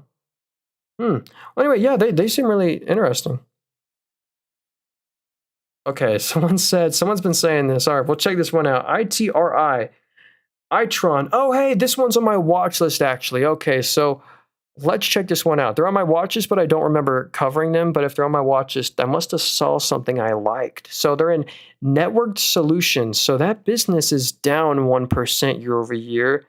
Not great. Device solutions is down by 5%. Also not great. And outcomes is up by 9. So overall, well, so revenue's down by 0.3. But good news is that they're printing money. Wow, that might be why I like them. They're making 60, 80 million of net income a quarter. So yeah, that's nice margins and margin expansion. Actually, margins are up 32% year over year. I'm actually really impressed about that. So, but we do really want to see the sales growth come back. Negative isn't great, but they've deleveraged your balance sheet by 6% year over year too. Pretty nice. Uh-oh. Hopefully we're... Hey, if it's lagging, it's my fault. Uh-oh. Okay, sorry. What up? Lucas said, Sprott. Let's check it out. So, SII stock. Let's check it out here. Yeah, I apologize. Uh-oh. Hey, if you can still hear me, make sure to hit the follow button. We go live every day. If my Wi-Fi cuts out, I might have to end the stream here, but I really do appreciate... We're almost on the 2-hour mark anyway. Okay, so here, if everything's fine now. Okay, we're good. Saying we're green. Okay, good. So here's Sprott right here. So this company has actually had some pretty nice performance, and they're only a $1.7 billion company. Let's go check them out right here. So their exchange-listed products, business is up 8% year over year. Managed equities, look at that right there. That's a huge little spike up in revenue of their managed equities. Up a nice 186% year over year. Private strategy. So let's just see how their total revenue is. So total revenue is up 35%, and they made net income on that. So they're making 13 mil of net income a quarter. Not bad. And they have a really good balance sheet. So it looks like they have no debt. 75 mil of cash, up from 32 mil of cash. So it's not too bad. I see why they're doing good.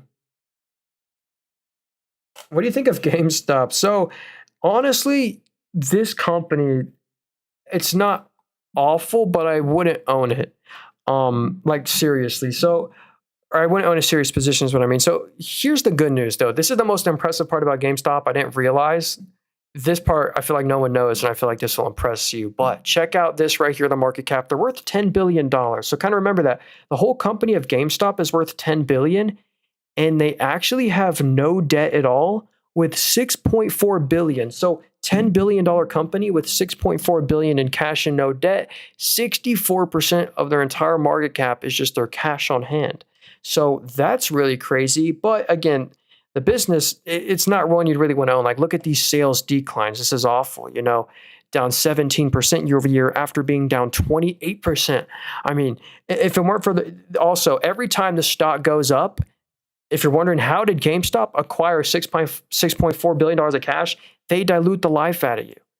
They issue shares whenever the stock goes up to fortify the balance sheet. So it's kind of a cash play, momentum play, but yeah. How much are you down today? Yeah, hey, look in the top right there. We're down 2.66% on the day in this account. We have multiple portfolios. Here, I'll show you. I'll be really quick about this.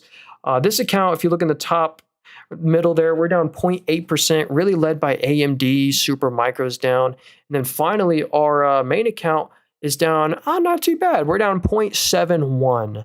Google is actually having a nice little, Google's at an all-time high today. I wonder if there was some specific news here that led to this little spike up. I wonder, wait, hold on. Is EU, okay, you know what? I'll look into that later. But anyway, yeah. I mean, here's us year to date. It's no big deal. We're still up 17% the past year. Look at this April dip. If anyone went through that with me, the market tanked in April. We were down, 15%, but now we're up 13%. Pretty good. All you had to do is not sell and just hold through. Show us the balance sheet, 9 bill of cash. Oh, yeah, Tony. So what up, Leety said AOMR. Let's check it out. So AOMR stock. By the way, if y'all are enjoying, I'd really appreciate if you drop a like on the stream for me.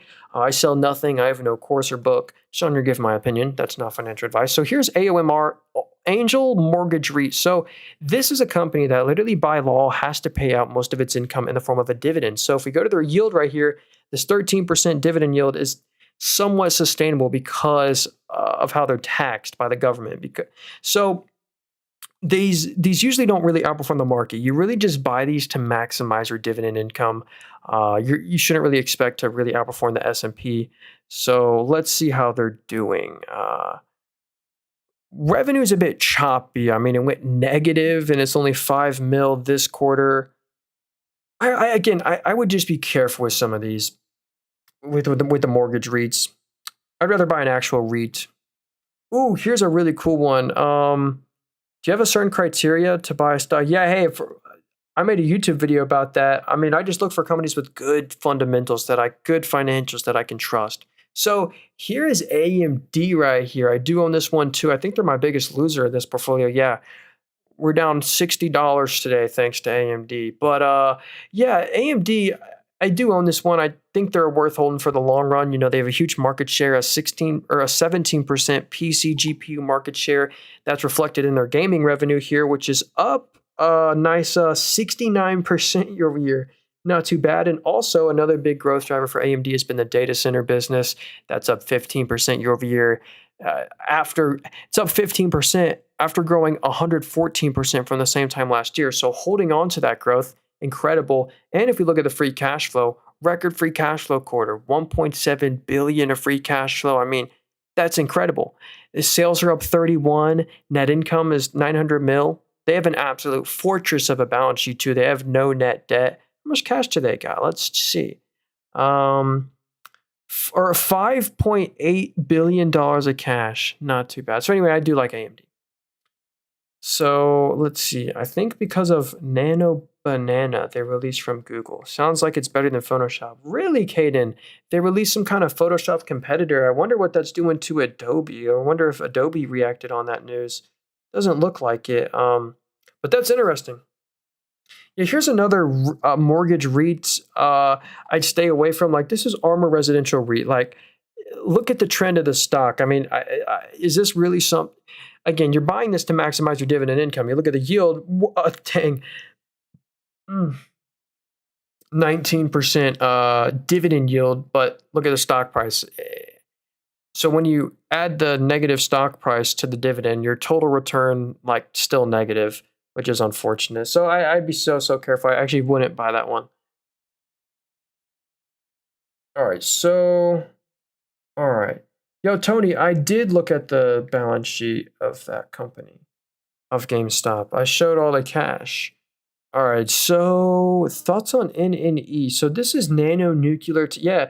This is nanonuclear technologies right here. This is a huge nuclear momentum play right now, but they're still a startup. They're making like these mini nuclear reactors. But if we go to the revenue right now, it says no data because they're still a startup. They've never sold anything. They've never sold a product or a service. And if we look at the net income, of course, because they have no sales, they're losing net income every quarter.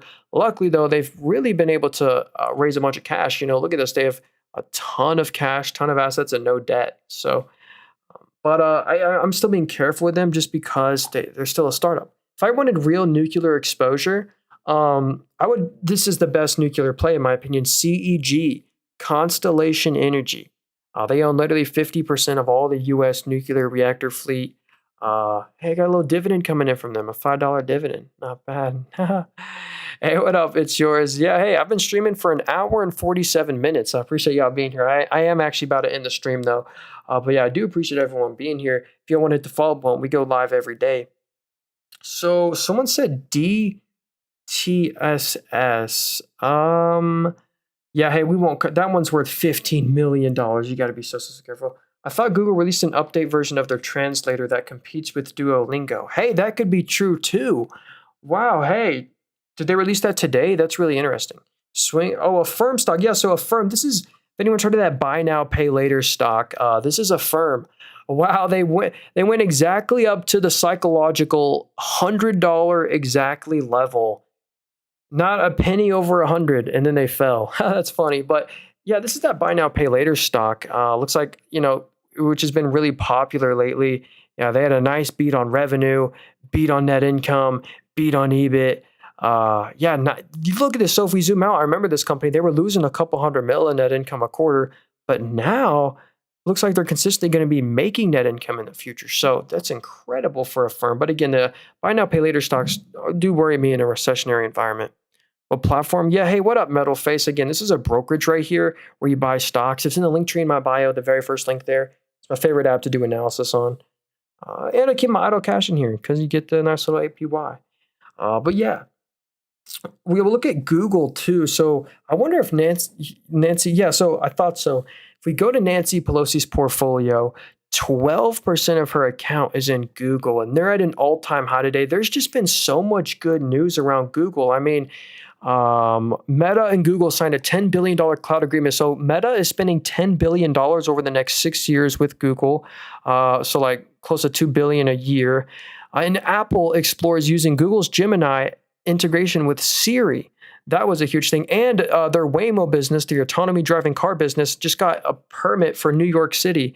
And that's the city you really want to be in. So there's just so much good news that investors are realizing AI isn't coming for Google search revenue as fast as they thought. And so they're at an all-time high today. Here's why I think they may continue to just hit new all-time highs. Look at this PE ratio of a 22.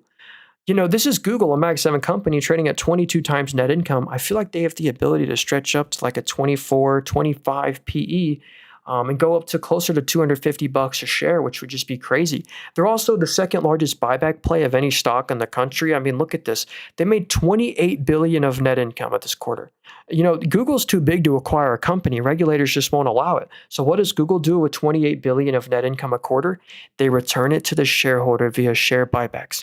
Google literally spends $14 to $15 billion of their after-tax net income solely buying back their own shares. And here's what that does for you as an investor. If you take anything away, this is incredible. You know, the net income grew by 19%. The net income's up by 19, but the net income per share is up by 22.2. So you own 3 to 4% more of the whole company than you did a year ago. So this is a great company to own forever. You still get a 0.4% dividend yield, very low payout ratio. So, you know, Google's going to just continue to win, I think. Again, not financial advice, but perfect stock to never sell. They own Google, they own Google Search, they own YouTube, they own Android, Waymo, quantum chips. I mean, everything. Hey, yeah, we'll look at Domino's Pizza. Hey, check this out. Plus, I think ChatGPT will go bankrupt. Hey, and that's kind of crazy. So here is Domino's Pizza right here. So this stock is a nice dividend play. So look at this. You get a 1.5% yield. They only have a 36% payout ratio. So very safe payout ratio. They raise their dividend every year. But let's see. Supply chain revenue, that's up 4%. United States stores are up by 4%. International franchises are up by 5%. So all the revenue is growing like single digits. So yeah, the revenue is up by 4.3%. Net income did fall by 7%. So it actually technically was a little one-time adjustment, but margins did fall a bit. What's the free cash flow? Really good free cash flow numbers. Look at that. So where do you see the buyback? Yeah, hey, Ace, if you go to the cash flow statement, then you scroll down, you'll see scroll down here, you'll see the net common issuance stock. And then when it's negative like this, that means they're buying back their own shares. If it's positive, that means they're diluting you and issuing shares. It's in the cash flow statement. So yeah, don't worry about this balance sheet on Domino's Pizza. They're just like McDonald's and Wingstop. They collect these high margin royalties. So Domino's Pizza doesn't have $1.81 billion of assets. You know, this is a $15 billion company. They have way more, they have intangible assets that are way more than just $1.8 billion. So that's why it looks like the liabilities are way high, but they could easily pay off these liabilities. It's no worry. Oh, look at that. Oh, I forgot. Berkshire Hathaway, which is Warren Buffett's company, is 7.76% of the shares. Also, someone said, how do you check the share buybacks? Here's another very easy way to check the share buybacks. So look at this. Here's the net income. We can see the net income year over year fell by 7, but if you go to the net income per share, we can see that it only fell by 5.5. So in a perfect, if they don't dilute you and don't issue any shares, the EPS year over year number should be the exact same as the net income. But if they buy back any shares or dilute you, it changes it. So the share part of the ratio went down. So that's why the net income per share fell less than the net income. So sorry if that I worded that a little weird, but hey, if you do want to support me, best way to support me is subscribe to my YouTube channel. My YouTube channel is called Nathan Robert. I'm actually going to end the stream here. I hope you guys have a great rest of your Friday. If you want to hit the follow button, we'll be live tomorrow and on Sunday. The Sundays are the best streams. We stream twice on Sundays. So yeah, hope you learned something. Again, I sell nothing, no course, book, Discord, WhatsApp. Just wanted to give my opinion. Best way to support me is check out my YouTube channel. I just made a video today. You can see my $1,900 Roth IRA. I just bought a new stock in. Go leave a comment. Say you came from the TikTok stream. I'll leave you a nice little message. See you later. Have a great day. And thanks for everyone on the YouTube stream. Y'all are the real ones because I'm trying to build up the YouTube channel. So hope you guys have a great rest of your Friday. See you very soon. What up, Tony? See you later, Ruben. And sell.